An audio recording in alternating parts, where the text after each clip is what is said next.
ধরো এটা একটা ব্লক, হ্যাঁ, এই ব্লকটাকে একজন মানুষ এদিকে টানতেছে, একজন মানুষ এদিকে টানতেছে।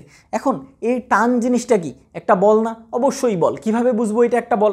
ধরো এই মানুষটা টানতেছে না, ঠিক আছে, তাহলে একজন মানুষ যদি এই ব্লকটাকে তার দিকে টানে তাহলে কি হবে? এই ব্লকটা তার দিকে গতিশীল হবে, স্থির অবস্থা থেকে গতিশীল হবে। তাহলে স্থির থেকে গতিশীল হওয়ার মানে কি?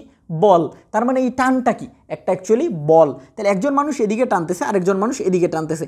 আমি বললাম এই মানুষটা যতটুকু জোরে টানতেছে এই মানুষটাও ততটুকু জোরেই টানতেছে, অর্থাৎ দুজনে সমান পরিমাণ জোরে ব্লকটাকে দুই দিকে টানতেছে। তাহলে এটা কি আলটিমেটলি কোনো দিকে গতিশীল হবে? কোনো দিকেই গতিশীল হবে না। তার মানে বাইরে থেকে দেখে কি মনে হবে? বাইরে থেকে দেখে মনে হবে এর উপরে কোনো বল নাই, কারণ আমরা জানি অবস্থার পরিবর্তন হইলে তার মধ্যে বল আছে। স্থির থেকে যদি গতিশীল হয় তার মধ্যে বল আছে, গতিশীল থেকে যদি স্থির হয় তার মধ্যে বল আছে। কিন্তু যদিও দুইজন টানতেছে, এই দুইজন মানুষ দুই দিকে টানতেছে এবং আমি বললাম তারা সমানভাবে দুই দিকে টানতেছে, এবং তোমাকে আমি এই পুরো ঘটনাটা অবজার্ভ করতে দিলাম যেখানে তোমাকে আমি এই দুইজন মানুষকে দেখতে দিচ্ছি না। তাহলে তুমি কি বলবা? এই বস্তু তো স্থির আছে, বস্তু স্থির আছে, তার মানে কি তুমি বলবা তার মধ্যে বল নেই।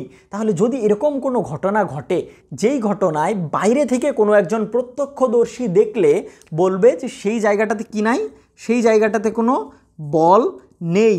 এরকম ঘটনা যখন হবে, যখন বাইরের কোনো অবজারভার ওই বস্তুটাকে দেখে বলবে যে সেই বস্তুর উপরে বা সেই সিস্টেমের উপরে কোনো ধরনের বল নেই, তখন ওই ঘটনাটাকে বা ওই সিস্টেমে অ্যাসোসিয়েটেড সব বলগুলোকে আমরা কি বলবো?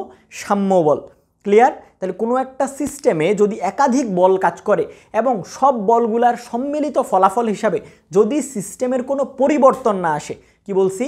কোনো একটা সিস্টেমে একাধিক বল কাজ করবে এবং সব বলগুলার সম্মিলিত ফলাফল হিসাবে সিস্টেমে কোনো পরিবর্তন আসবে না, এই ধরনের ঘটনা যখন ঘটবে তখন বলের ওই অবস্থাটাকে আমরা বলি সাম্য বল।